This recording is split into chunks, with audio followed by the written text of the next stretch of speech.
Live 5, Chief Meteorologist Bill Walsh hanging out with the Morning Buzz, 1250 WTMA. Total weather. Right now, 79 and haze here at the Big Talker, 1250 WTMA, with your traffic and weather together every 10 minutes on the 8s.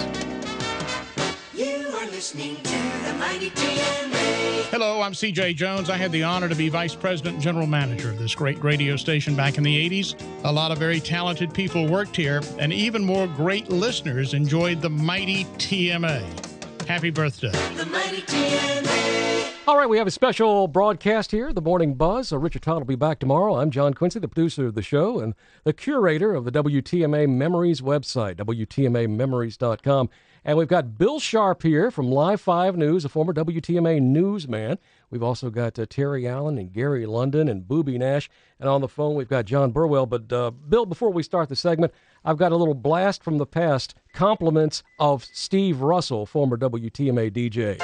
Weekdays at 3 on WTMA. It's Bill Sharpe. You're kidding. Hometown, homegrown, and sometimes just plain homely. Good gracious.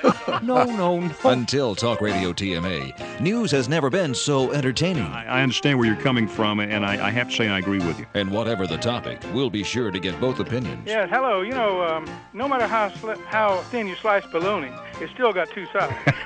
The hottest talk in town has the hottest phones in town. I want to get as many people on as I possibly can. Once again, the phone lines are jammed. Tony, there must be something. It's a show you'll want to catch every day. And perhaps learn something from it. It's a show we'd like for you to catch every day. That will certainly make my day. Bill welcomes your call each afternoon at 556-1250. Or if it's long distance from where you are, call our toll-free line at 1-800-235-1250. Call us anytime. Let's go back to the phone. Charleston's Talk Radio. Get your daily dose from your daily host, Bill Sharpe. Enjoy your show. Talk Radio 1250 TMA.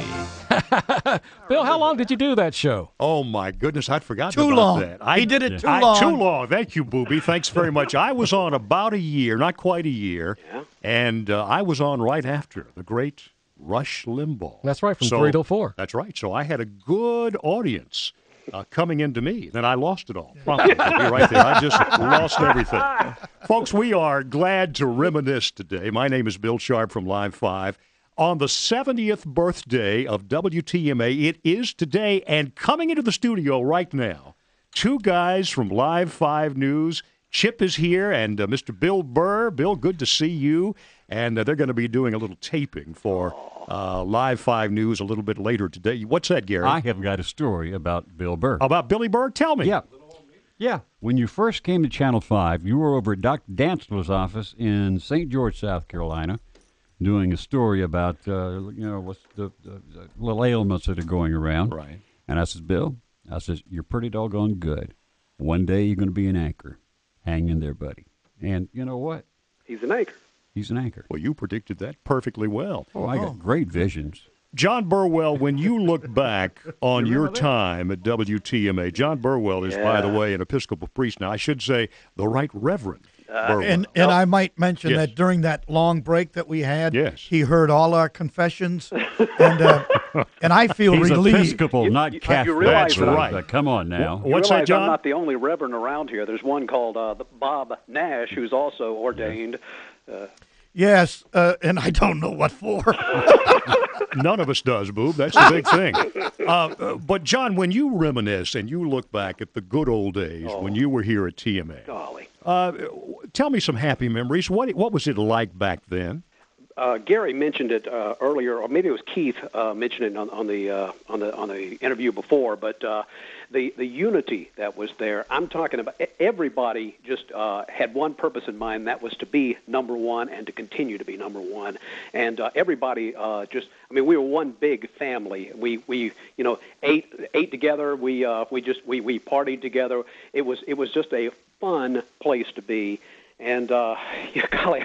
Just a big dysfunctional family. Is that right, John? It wasn't really that dysfunctional. It was just wonderful. Any family that has Booby Nash in it is dysfunctional. Well, listen, family does describe it. I remember when someone would get fired, we'd all get together as a family and have a party. Yeah, we would. Another excuse. Well, that's a nice thing to say and a nice thing to Dave, do. John, what were we saying?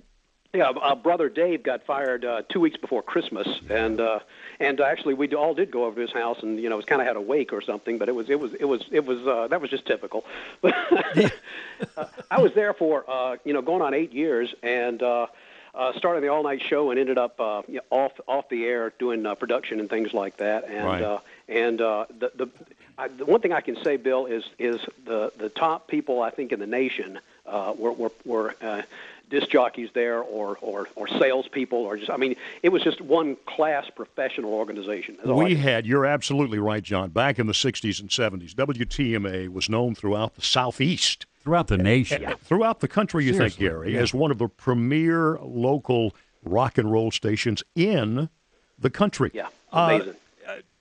Do any of you have good memories or memories of my dear friend Keith Nichols, who has gone to glory and worked with me and was a wonderful guy? He had a voice that was just outstanding. WTMA. Let me hear it, John. WTMA. Oh man, it was great. His voice was on the floor. You knew him, did you not? Oh, Gery? very well. He and I split middays for I think almost a year. I did 9 to noon, and he did noon to 3. Oh, he was a wonderful guy. Booby, did you have any memories you'd like to share about Keith Nichols? Whenever I think of Keith Nichols, I picture him sitting at my house. He would pick out the only lounge chair that we had, and he would push himself back, sit there, have a beer, and talk philosophy to me. Very smart man. Oh, Keith he Nichols, was intelligent. He could do it all. But he knew how to say things that I would understand. We were very close. What's that, Johnny? Telephone? Oh, what? What? John's trying to tell me something. Yeah, we have a phone caller here. Oh, well, let's put that phone call in. But before we do that, Terry, did you know Keith Nichols? Work with him at all? I think Keith was probably doing news when I was on my second stint at TMA in the 70s. Right. And he was probably one of the most professional. Had a voice that just absolutely would stop you right in mid-sentence. All right, let's go to the phones. Who do we have, John? It's Clint in North Charleston with some WTMA memories. Hey, Clint, share some memories with us. Yes, good morning, guys. Good morning. I came here in 1974 in the Air Force as a pilot, and my wife and I listened all the time to WTMA, day and night. Of course, I did a lot of flying, so I was gone a lot. And the one thing that almost all of us did on the airplane, we took off from Charleston, and as we got up to altitude, kind of settled down, then we tuned in our radio to WTMA, and we listened to it until we couldn't get it anymore. Probably 500-600 miles out, we could still get it at 40,000 feet. My goodness. And whom did you listen to back then? Do you remember? Oh, gosh, I remember all of the guys, Booby and Bill and Keith and all the fellows there. It brings back so many memories. My wife is from here, so I went on and served 30 years in the Air Force, and Charleston's been my home ever since 1974, and I'm still listening to WTMA. You know, I am too, and good to hear from you, my friend. Thanks so much for calling. Oh, you bet. I'm enjoying the show, too. Well, we appreciate that. I got to tell you, too, I think Richard Todd has picked up the baton and is doing so well with the Morning Buzz. And then there's that crazy man in the afternoon, that disgusting, obnoxious, loudmouth talk show host, Rocky D. And, of course, Booby, those are just his good qualities. Yes, I know. And I do listen to him because he reminds me of what I would say. Is that so? Yes, that's so. Only he's good looking, you know. But you can't help that. You've never seen him, have you? I have. Well, I try not to. No, I'm being facetious. He looks like a rock and roll DJ. Boy, he does, 70s, doesn't he? With the long hair and the Yeah. rat tail and everything. Rocky, we're talking about you, buddy.